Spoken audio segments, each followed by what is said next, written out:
Okay, well, I think we're okay to go ahead and get started. Can everybody hear me? James, give me a thumbs up, or Elaine or somebody. Awesome. Yes. Okay, thanks, Irene. It's good to see everybody here. It looks like we have about 33 of us on the call, and appreciate your time. I've been in these webinars where they take a good hour or two, and I promise you today that's not going to be the case. So I think we can wrap up business within 30 minutes. So that'll be the goal. If I start getting off track and telling jokes or something, please let's have Monica. If you can keep me grounded, that would be great. Yeah. So as many of you know, there's been a lot of changes to the Governor's Office of Economic Development, now called Opportunity, over the past year. And with Governor Caucus being elected and this new administration setting goals and priorities, we thought it would be nice to touch base on kind of what's happened in the past year in terms of program updates, and then talk about where we think we're going as an organization, share any information that we have on the radar that would ultimately benefit you as the economic development partners. So appreciate everybody being here. I'm going to go ahead and jump in. Can you see my full screen? Or is it just a partial screen? Yeah. Okay. We see that. Great. We can see your slides though as well, the ones you're going to show. You might not want that. Oh yeah, I can't see those actually on my end. So Don't worry about it then. We can see it fine. okay. It's really weird. Well, we're going to head and move forward. So just a little bit about who we are. So many of you know us as GoEd. We were created as an organization in 2004 as the Governor's Office of Economic Development. And with the new administration and kind of a new focus, we went through an exercise of determining what should the next 10 to 20 years look like, not just where we've been, but where should we be going. And so there was a name change. We are now known as the Governor's Office of Economic Opportunity, which means our focus really is on that opportunity piece and making sure that Utahns in every part of the state have equal access to opportunities. And so what do? Well, we like to say that we're the stewards of the world's best economy and quality of life. And sometimes the word development has a connotation that means we just want to build any and everywhere we can, no matter the cost. And I think the new focus is smarter growth, smarter development, while maintaining that focus on the quality of life. And so we cultivate prosperity, we future-proof Utah's economy, so we're forward-thinking, and then we really do our best to work with business at the speed of business, meaning we try not to be a slow bureaucratic machine. Instead, we try to be nimble and quick and responsive to the needs of businesses.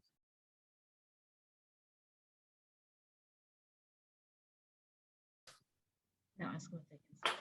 Yeah, so when I do that, it's still, I mean, on my end, it's showing the full screen, but it appears that that's not the case for you, right? So. But at least we can see the next slide. That's good. Okay, great. Well, we will go from there. So thank you. Sorry about the timeout there, but hopefully Stephen Lisenby was able to humor you with some good jokes. So I was just explaining a little bit about our office. So Governor's Office of Economic Opportunity. A lot of good things have happened in the past year, and we're excited to share a few of those updates. So as many of you will recall, when Governor Caucus was elected, he pulled together hundreds of stakeholders to put together something called the One Utah Roadmap. In this roadmap outlined 6 key priorities, which are economic advancement, education and innovation and advancement, rural matters, health security, equality and opportunity, and streamlining and modernizing state government. And so if we focus on that first one, economic advancement, what does that mean? So we've kind of drilled a level deeper to focus specifically on talent development, strategic industry advancement, innovation and entrepreneurship, infrastructure investment, sustainable growth promotion, and fiscal responsibility. And so with this as kind of a guide, the governor then pulled together something called the Unified Economic Commission. And some of you may have heard of this. And so this is a first of its kind organization within state government to where the governor really wants economic opportunity to be a focus of all state agencies and all partners, not just one entity. And so the Speaker of the House and the Senate President and the governor serve on this commission, along with numerous other stakeholders from urban and rural Utah. And its focus is business and economic development, talent, education, and industry alignment, rural economic growth, and we're going to come back to that one shortly, sustainable community growth, small business and entrepreneurship, multicultural economic empowerment, and international relations, trade, and immigration. So why do I share this? Because kind of to go hand in hand with the roadmap, these are the priorities of this administration. And it's a really unique opportunity that we have to partner with the legislative body and with so many stakeholders. And so the purpose of today's webinar is to discuss all things rural. And so I thought it would be good to kind of focus on that body called the Rural Economic Growth. And so it is a subcommittee made up of a couple of dozen stakeholders from around the state. And Stephen Lisenby, who is the governor's senior advisor for rural affairs, helps chair this committee. We have representatives from various industries, Aaron Starks from the World Trade Center, Utah, Alicia from our office. We have Abby and Ben, Brian, Steve from DNR, Representative Carl Albrecht, Christina Oliver from Workforce Services, Evan Curtis, Jeff Peterson, and you can see the list. I won't read it all, but we do have representation from various legislators and public and private sector leaders from around the state.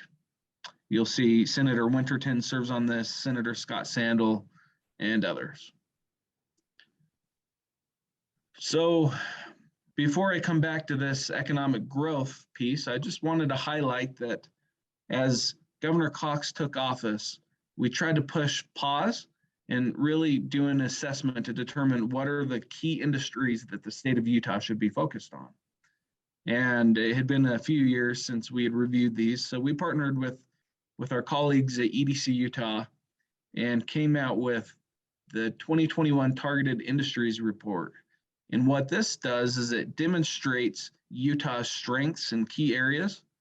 And so we can look at certain markets and determine the number of jobs and the economic output. And this is kind of a guide to help us know what industries we really need to focus on. So aerospace and defense, and we like to think that this is just a northern Utah cluster, right? But really, just last Friday, in fact, I was down in St. George in Washington County visiting with an awesome aerospace and defense company. This is a sector that goes to all corners of the state. Financial services, Utah's largest industries, financial services. Software and IT, life sciences, and we actually modified this to be now called life sciences and healthcare innovation.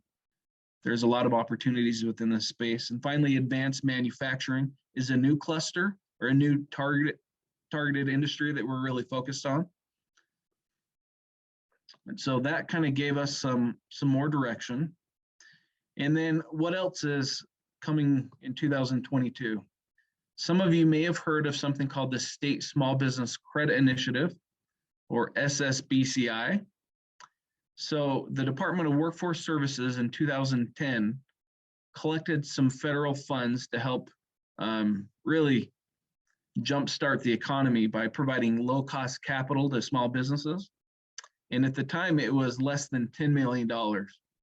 And so fast forward to 2021, 2022, in light of COVID and the effects that it's had on the economy, the Treasury has allocated funding to various states, in fact, all states that apply, to provide low-cost capital to small businesses.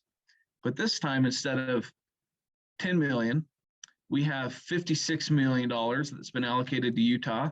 And if we hit certain benchmarks, then we'll actually receive $69 million in funds. So what's the purpose of this? Is it a grant? No, it's not a grant, but basically it's a creative way to help put capital into the wallets of small businesses from around the state. And the great thing about this is there's a strong emphasis on rural Utah and on underserved communities.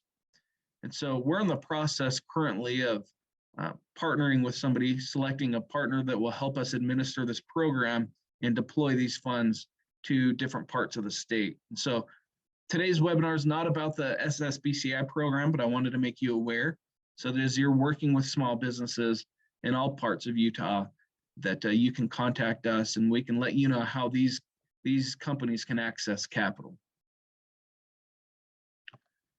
Okay, a few other exciting things. Some of you may be familiar with the SBIR Center. It's the Small Business Innovation Research. This past year, we went through a rebrand and a rename, and so we're actually calling it the Utah Innovation Center. So Linda Cabrales has an awesome team here at Go Utah, and they work with companies that are looking to take their ideas and advance them and grow their business. And one of the ways they can do that is by applying for something called the SBIR or an STTR grant, which comes from the federal government. And so Linda and her team work with companies in rural and urban Utah, connect them with these grant opportunities and help navigate the system. They provide technical advice and guidance. And Utah has a really strong win rate for companies that receive SBIR funding. So why do I share this? Well, something new this year in 2021, and something that we're hoping to see continue into 2022, is the launch of something called the UTIF, or the Utah Technology Innovation Fund. And what that does is it provides matching dollars to any SBIR recipient. So if you're a company, you go through this rigorous process where you have to demonstrate that you're built to really grow and built to succeed. And once you pass this, you're awarded SBIR funds or STTR funds from the federal government. Well, what we're doing now is to help continue that growth of the company. We're providing additional funds in the form of loans and in some cases micro grants if you're in rural Utah. And so if you have questions about this, you're welcome to reach out to Linda. She's with us today on this webinar. It's a really great program that maybe doesn't get enough attention in rural Utah, but really can move the needle. Many of you are familiar with our Ptac program. We say it's the best operating program, or maybe the best kept secret in the state. So we have 8 regional managers located throughout Utah. Cam Finley, who is our Southern Utah representative, representing Washington and Kane counties, he's taken a new position with the SBDC. And so I saw Joshua Wiggins on the call. Joshua is our new regional manager for Southern Utah and is just doing a great job. We also have other contracting officers or Ptac outreach managers in different parts of the state. So we're excited about what this new year will bring for us. Last year, the legislature, in partnership with the executive branch, created and launched the Utah Broadband Center. We also received $10 million in funding to help grant out to various communities for last mile infrastructure improvement. This is a really exciting program. I just got out of a meeting earlier today where we discussed some additional funding that we think is going to come to the state of Utah, potentially up to $50 million for broadband. And so we're grateful that we have this center in place. We have Rebecca Dilge, who leads the center. And so she's in the process of allocating the original $10 million. We expect a lot more money to come to the state and to be funneled through the office in the form of grants. So if you have questions about broadband, feel free to reach out to Rebecca. Main Street, many of you are familiar with this new concept as well. Nan Anderson, under her leadership, has helped build this grant program to provide funding and technical guidance to communities that really want to augment their main street. And so this has been the first real year under our belts, and she's done some incredible things. And so we're seeking continual funding and expect this Main Street program to continue to do great things. All right, I just have a few more slides, but now I'm going to get into the nitty-gritty just a bit. So our office, Go Utah, we have several different centers. So for example, the Procurement Technical Assistance Center or the Innovation Center. We also have the Center for Rural Development. Many of you know our team.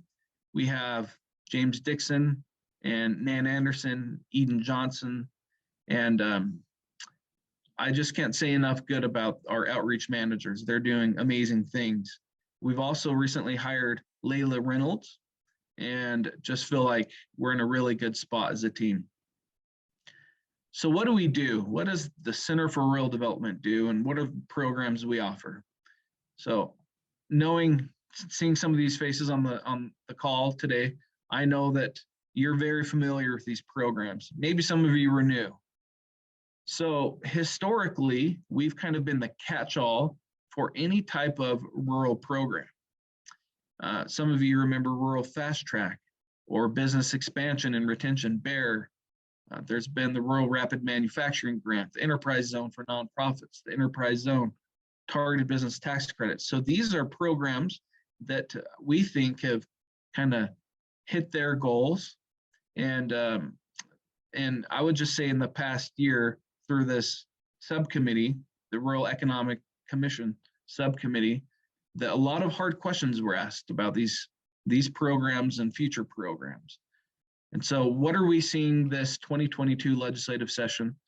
I think we're seeing a focus on maybe fewer programs, but more quality programs that help move the needle.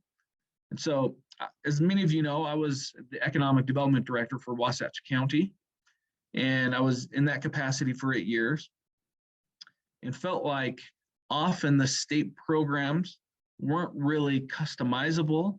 I had to meet my local economic development need and shape it to fit the state requirements.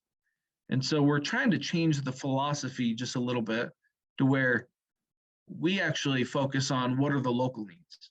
How do we help you at your level? What can the state do to help you? Instead of you have to meet your needs to our programs. And so in 2020, many of you will recall a bill called SB 95. Senator Scott Sandel spearheaded this, and that eliminated or sunset some of these programs, including Rural Fast Track, the BEAR program, and others. The Enterprise Zone is still around, and it does have a sunset date. Okay, so knowing that these programs, these 6 red programs, are either terminated or sunsetting, now we kind of shift our focus a little bit to the remaining programs. So we have READY. Many of you are familiar with READY. It's the Rural Economic Development Incentive that provides an incentive for companies that hire people off of the Wasatch Front. We have the Rural Co-working and Innovation Center, the RCIC. I think James can correct me, but I think we have around 15 or 16 centers that have been funded to date in all parts of the state, by the way. We also have the Rural Jobs Program, which provides capital to companies that are seeking to grow in rural Utah. And many of you will recall last year the Red TIF. This was a really big deal, something that had been talked about for years and years. And last year it was implemented. So it's the EdTIF program with a rural focus. And I'm going to get into each of these ones here in a minute. And then the Rural County Grant Program, A, B, and C. So I think holistically, we're seeing a shift from more programs to fewer programs that are more specific to the needs of our rural counties. Okay, this is related to the Rural Jobs Act. I promise I'm not going to read it all. If you do have questions about it, you're welcome to contact us. But in short, the state of Utah partners with 3 different financial entities that then invest into companies in rural Utah. And if they hit their goals and they invest and they create a certain amount of jobs, then these 3 companies are eligible for tax credits. And so it's been fun to watch some of these dollars go into rural companies to help them grow.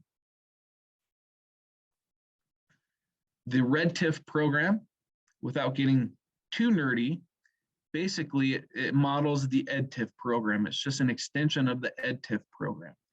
If you're in rural Utah, and maybe you felt like I did when I was in Wasatch, you would know that it's hard to meet the criteria for the traditional EdTIF program. So what we did with RedTIF, and thanks really to Representative Carl Albrecht and his leadership in this, is we made some modifications so that if you're in the 3rd or 4th class county, for a business expansion only has to invest $500,000. If you're in a 5th and 6th class county, a business to be eligible has to invest a minimum of $250,000. And up to 50% of new state revenues from the project can go back to the company over a 20-year lifespan. And just like the EdTIF, this is post-performance, which means the company actually has to deliver. We're not handing cash out. They deliver as they invest, as they hire new people, then they can claim their rebate in the form of a tax credit. So really excited about what's happening with RedTIF. This is still new. We've seen some counties really grasp it and other counties that are still not quite sure what it is or what it means. But if you have questions, we're happy to help provide some additional information. And I would just say too that agriculture and mining are now eligible projects for the RedTIF. All right, almost at the end here. So now going back to that slide where we talked about the various programs, the effort in a lot of the recommendations we've received from the legislature and from this rural subcommittee is fewer programs, more focused. And so we have the rural county grant that I'd like to discuss. So Part A, many of you are familiar with that. It's the $200,000 block grant, and that goes to rural counties to support their needs. So we may not have a rural rapid manufacturing grant or a targeted business tax credit, in the future, but what we do have is money that a community could use for business and economic development purposes and projects. If you apply for it and you have a good plan, you're going to get that. James and Nan and Eden work closely with the different counties to make sure that they're thinking through their projects. We also have Rural County Part B, and part of our legislative ask is to receive additional funding to help augment this pool of money. We know that this fund is really precious, and we want to make sure that it's going to projects that will help with economic development in your counties. And so currently we have 1.75 million in competitive grant monies to support these projects. This is the first year we've had Part B. We received a lot of interest in this and big asks for dollars. And so I think we're just finalizing the recommendations for Part B for this inaugural year. So in this legislative session and in the governor's budget, we have asked for additional funding for Part B. And then what's really exciting, which is included in the governor's budget, is an ask to create something called the Infrastructure Revolving Loan Fund. And this will be a $50 million low-cost loan fund for municipalities. So if you're a government entity and you need funding for low cost or some type of economic development project, you can apply for this funding if it gets funded.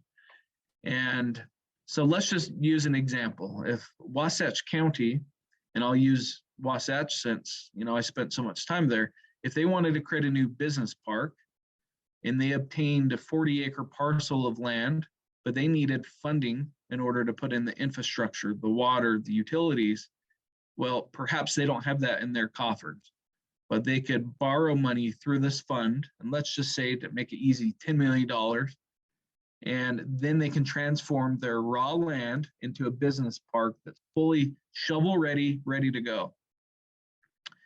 Now, continuing with this scenario, if Dallin Kosher, the economic development director, said, you know what, our priority as a community is to attract companies to this area.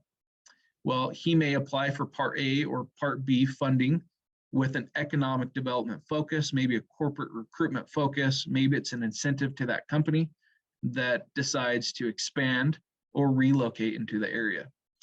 And maybe there's a company in Wasatch County that says we do want to expand.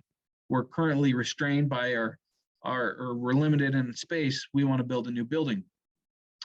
Well, perhaps the red TIF could then come in and help that company expand and grow. Maybe that company hires new employees, and could qualify for the READY program. And so you kind of see how these tools then could be utilized at the local level. And so this is kind of the focus, I would say. It's the result of a lot of meetings, a lot of input from stakeholders, and we're excited about what that means. And then the last slide is just wanted to focus again on James, Nan, and Eden. So something that's new in the past year is kind of a focused, targeted outreach plan. So James is responsible for Daggett, Duchesne, Juab, Millard, Paiute, Sanpete, Sevier, Uinta, Wayne. Nan is responsible for reaching out to Beaver, Carbon, Emory, Garfield, Grand, Iron, Kane, San Juan, and Washington. And Eden oversees the Box Elder, Cache, Morgan Rich, Summit, Tooele, Wasatch areas. So these areas also align with the AOGs, and they are reaching out. They're working with the AOGs, they're working with the counties, and just grateful for their service. So I've spoken a lot. Like to open it up for questions you may have, and also invite Stephen Lisenby, if he has anything that he would like to share, to do so at this time.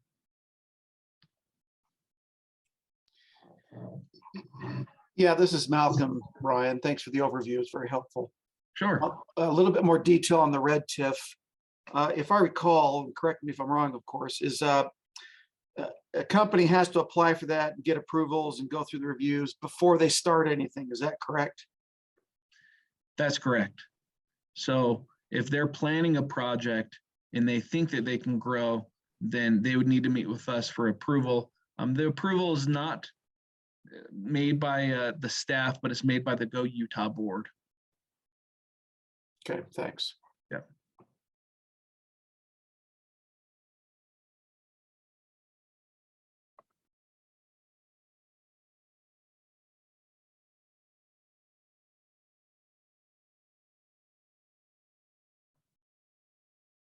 Okay, any other questions about kind of where we're headed and what to expect in this next session? Yeah, Ryan, do you have any bills that are been filed yet for economic development, or have any legislators filed any bills that affect your programs so far? Yeah, great question. Thank you for asking, Malcolm. Just last night, we saw the first version of what we're calling the Big Bill. It's the Go Utah Big Bill, and that tries to incorporate many of these changes.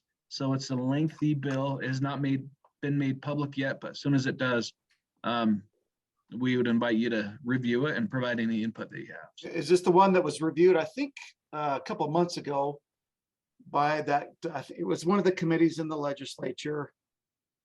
Ben is the one that reviewed it. Is it that same one, I think?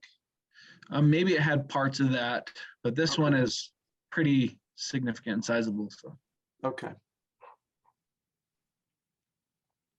And I thought I heard another voice with a question. There is. It looks like we have a question in the chat. How do all these programs tie in with the proposed HB 101? Okay, I would have to review my notes to remember what HB 101 is. Brian, I can share that. So 101 is just a current bill from Representative Albrecht. He's making some adjustments to the RCIC program. And so RCIC program's been highly successful in creating grants to our rural communities to lift the co-working and innovation centers.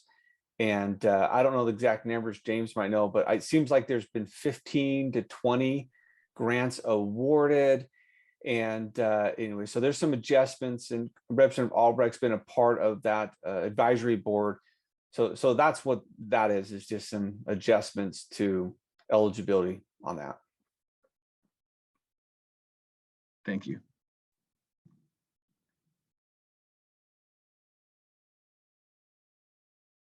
So the slideshow will be made public along with this recording. That's a good point.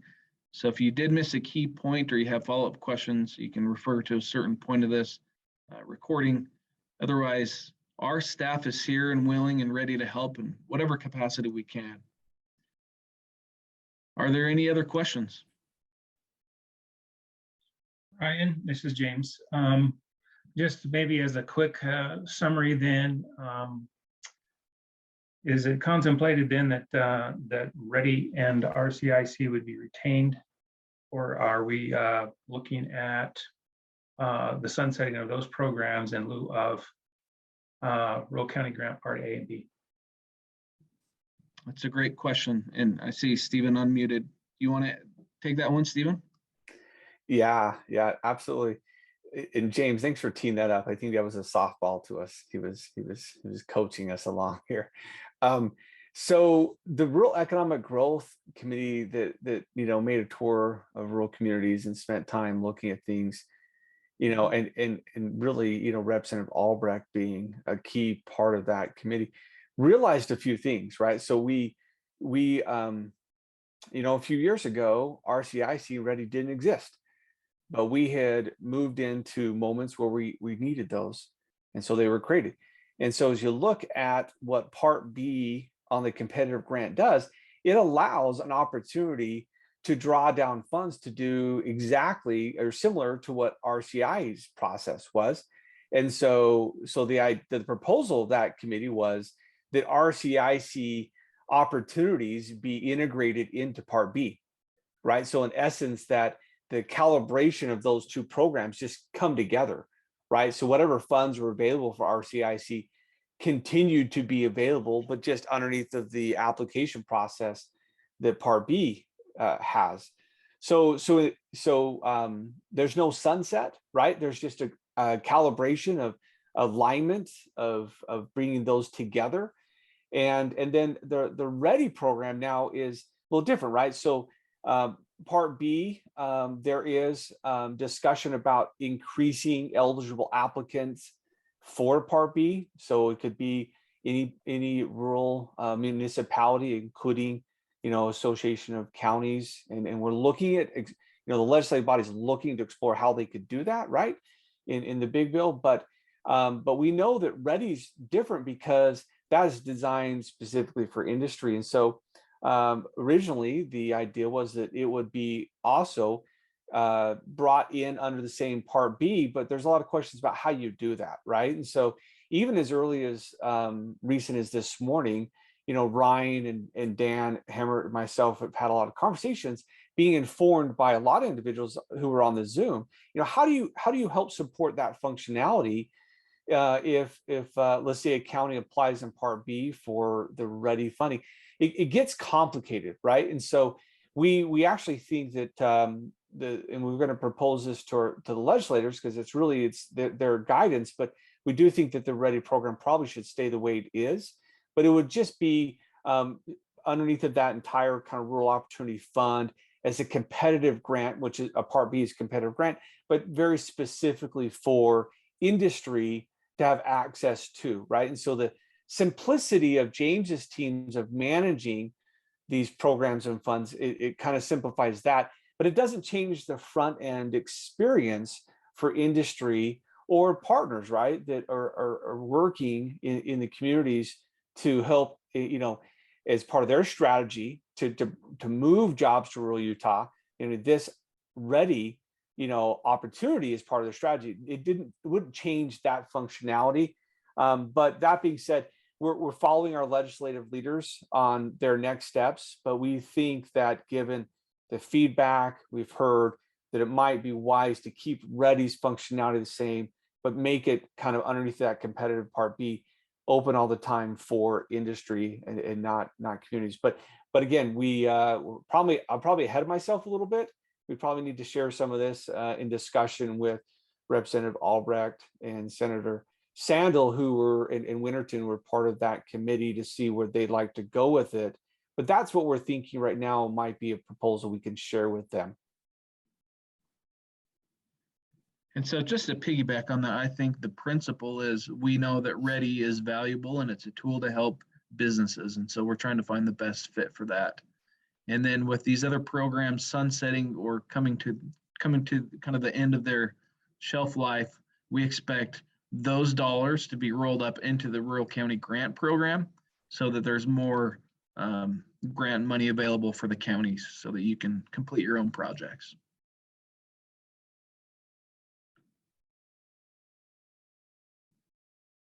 And Ryan, if I could just share, I think from this, the level of this Rural Economic Growth Committee that, worked with your team and other teams, is the real approach was to say a few things. One, rural matters, and it matters in a unique way that makes sense for rural, right? The way you set up access and programming, technical assistance and support for a rural community is different than an urban community.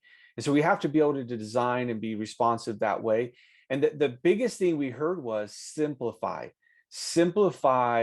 what's available, but then increase the eligibility of expenditure for those simplified approaches. So we have greater latitude, right? We know that the Rural County Grant Program, that Part A, which is kind of a block grant, has had great success because there's a local board that oversees and recommends and manages that.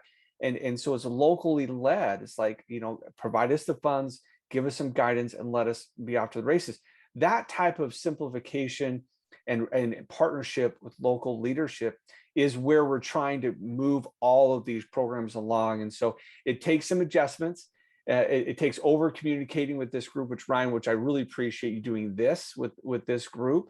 And then a lot of discussion. So if there's anything that percolates your ears to the 40 plus individuals on this, please come directly to Ryan, James, the team, myself. Let's talk about this to see if we can come up with increased informed thoughts about next steps. Thank you, Stephen. And I see that we have a question asking about who can apply. So says, would any community and or business be able to apply for Part B? And so I would say that from the guidance that we have currently, it would still be the county partners applying for Part B, with the exception of if we do some type of ready rolled up into Part B as a competitive grant, the businesses would also be able to apply for Part B funds specific to ready. And then for Part C, it would be any governmental, what are we calling this, subdivision. And so that could be a county or a city or a town. In theory, it could be a special service district, but Part C would have to go to infrastructure related projects. So hopefully that helps.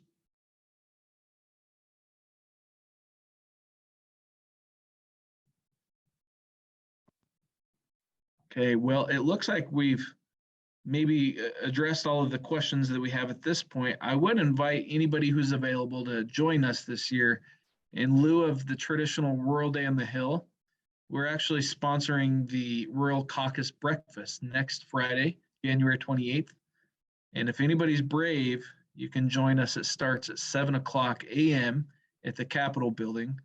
And this Rural Caucus is an awesome group of legislators and rural stakeholders where we discuss the issues. And so we're going to provide an update to them and look forward to seeing anybody there that can join us. So with that, I think we'll wrap it up. Thank you again for your time and attention, and appreciate all you do. And like Stephen said, Rural Matters, we're laser focused on helping serve up the best product and program possible. So thank you, and we'll see you later.